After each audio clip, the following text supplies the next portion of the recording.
everybody, welcome to my channel. I am Dr. Ebony. Thank you guys so much for watching. Please make sure that you subscribe, like, and share. I'm trying to build my following. So today I'm going to be talking about something that's been on my mind ever since yesterday evening.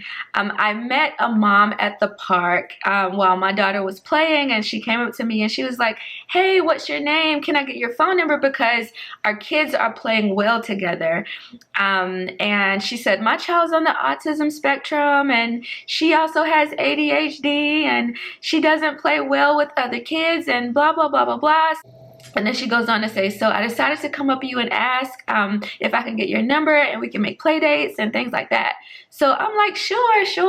So we sat down on the bench and we started talking. So she started talking about how she has been trying to date, but she really doesn't know how to date anymore.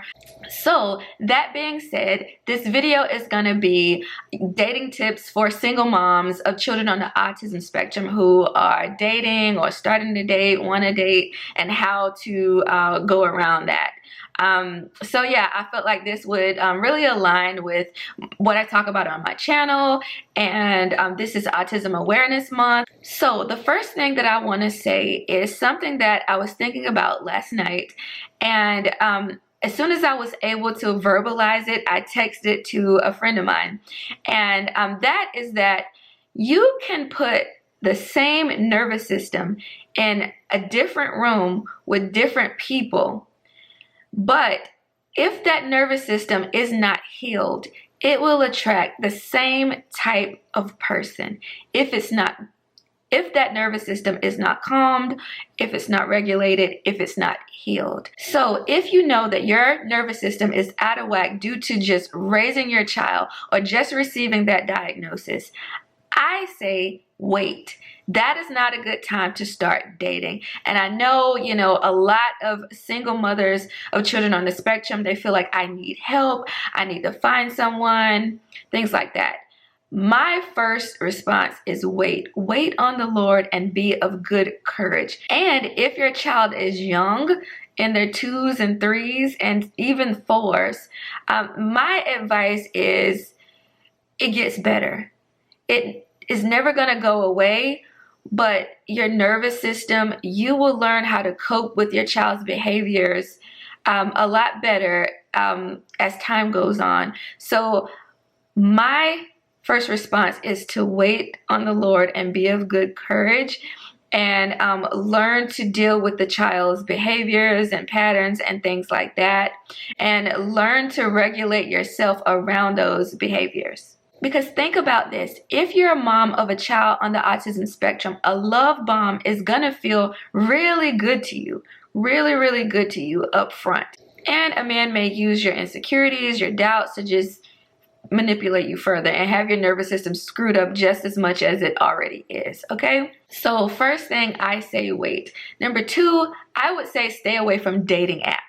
I don't agree with dating apps in general at all, let alone dating as a parent of an autistic child. I would say this to myself. I would say this to, everybody, whether you're neurodivergent, whether you're a parent on the spectrum, in general, stay away from dating apps. I heard someone say that putting yourself on a dating app is like putting yourself on a clearance rack at Ross, because you are literally putting yourself out there to let any old man and other just scroll across you, pick and choose, and if they choose you, if they get tired of you, they can just swap and have another date the next day. I say do it the authentic way by actually putting yourself out there and meeting people. And I know a lot of ladies would disagree with me, but that is just my opinion about dating apps for mothers on the spectrum and for those not on the spectrum. But you can let me know how you feel about it down in the comments. I felt like the lady that I spoke to at the park was having dating anxiety, because she was saying, I texted him and he hadn't texted me back. I don't know if he really likes me. I don't know how this is going to play out. I don't know if I wore the right outfit. I don't know if he likes my hair, What I want to say, that having anxiety around dating or dating anxiety, relationship anxiety, there's nothing wrong with you. That's just your nervous system telling you to be cautious and to be careful.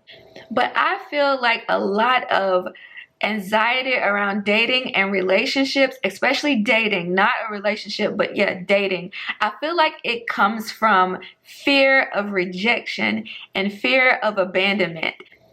And what I see is that a lot of women are afraid of being told no, or I think we should chill out, or I don't think you're the one for me. And I feel like it often comes from feeling like you can't find anybody else or feeling like you can't do better.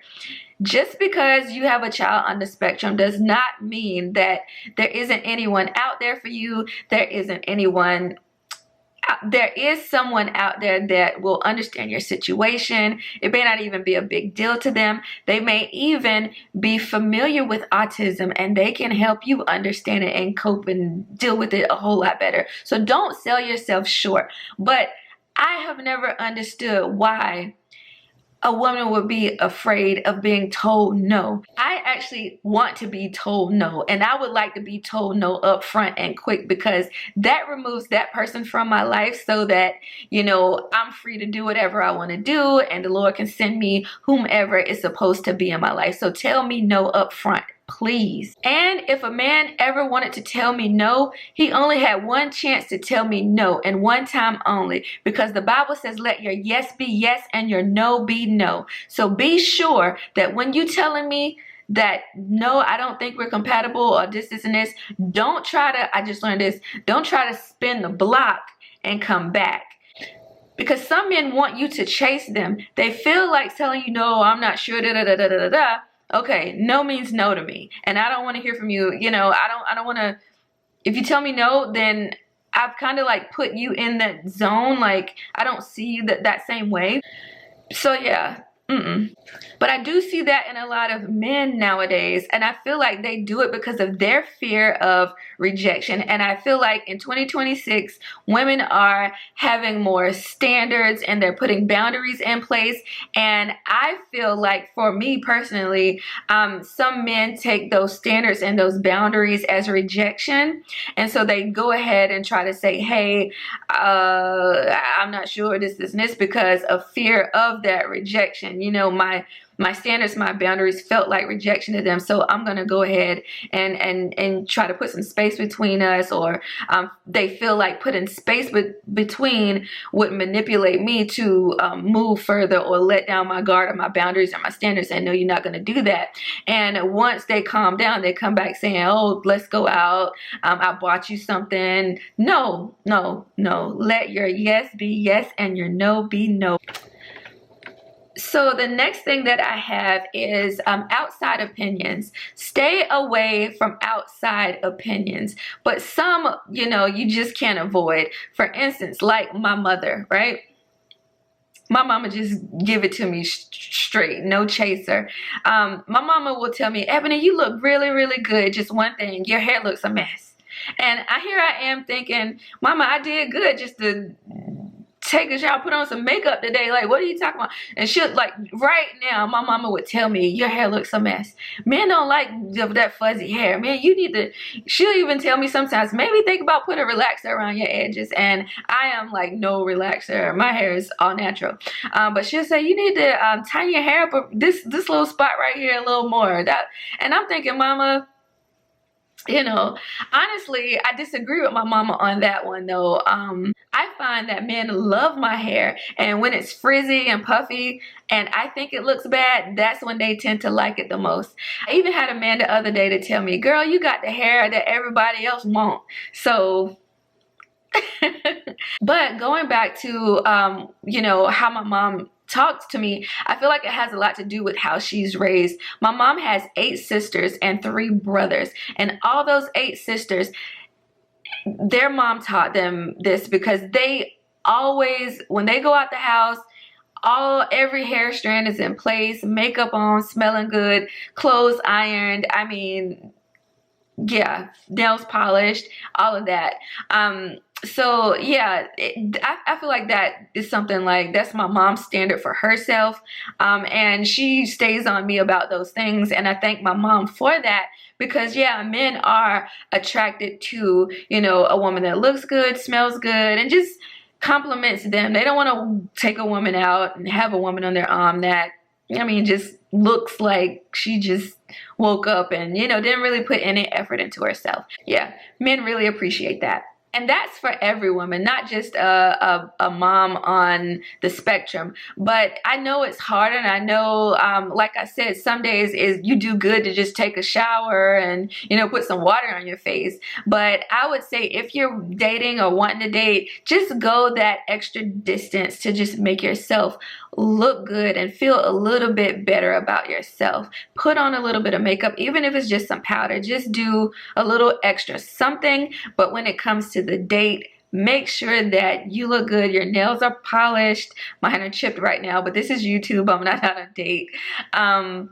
Yeah, just make sure that you look good. So another thing that my new friend mentioned is she's like, I want to find a good father for my child. And I don't feel like you should want to find a father for your child because the child more than likely has a father. Maybe she meant father figure, but I would go so much to say, think about what would be compatible for you first, and see, you know, how that man operates with you. Maybe when you're having a bad day, when you're at your worst and you're explaining it to him, whether he's saying, oh, just don't worry about it, just brush it off. Or if he's really like in tune with you and understanding and things like that. Because I feel like you can get a good idea of how that person would be around your child if you've dated them for some time and you know how they react. Now, how soon you decide to mention that to them or whoever you're dating, that's on you. I would say, again, not on the first date, not on the second, but don't try to hide it either. Just kind of casually bring it up, and yeah. But, you know, you can decide on how much you want to tell that person up front or you want to wait later. I just feel like the timing is on you, and you should have the discernment to know when and how and where.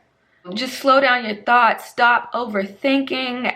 I know it's dating just period is hard right now for a lot of people, but just slow down and relax, and in due time, like, it'll all work itself out and you'll be good. And then you'll come back to this video and say, hey, you were right, I'm married now, and you'll be inviting me to your wedding. And then I'll be like your premarital coach or psychologist or whatever I am at the time.